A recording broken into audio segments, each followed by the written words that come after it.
বদর যুদ্ধের সময় কাফাররা ছিল 1000, ঘোড়া ছিল 700, অশ্বারোহী বাহিনী 700, 700 ঢাল, 700 তলোয়ার। এইভাবে তারা যুদ্ধ নামলো।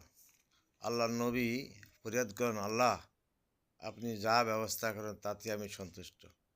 আল্লাহ বললেন, হে রাসূল আপনি চিন্তা করিয়েন না, আমি ফয়সালা করতেছি।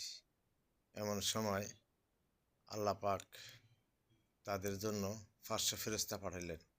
অথচ মুসলমানদের ছিল মাত্র 2টা ঘোড়া, 2টা তলোয়ার আর 14টা উট। ইয়ালই যুদ্ধ আরম্ভ হইল। যুদ্ধ আরম্ভ হওয়ার পরে আবু জাহেল মারা গেল। আবু জাহেল মারা যাওয়া দেখে তার পুত্র একরামা পালাইয়া গেল। সুফিয়ানও তার মতো জান লইয়া কোনো রকম ভাগল।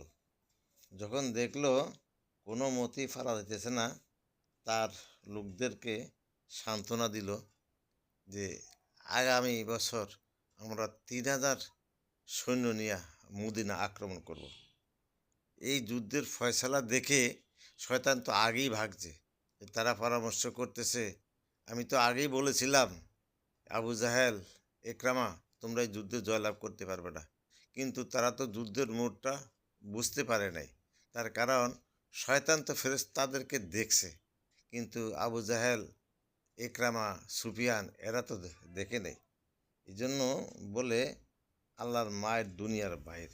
যখন আল্লাহ কাউকে জয়লাভ করতে দেয় তাকে পরাজিত হতে দেয় না, আর যার পরাজিত হবে সে কোনোদিন জয়লাভ করতে পারে না।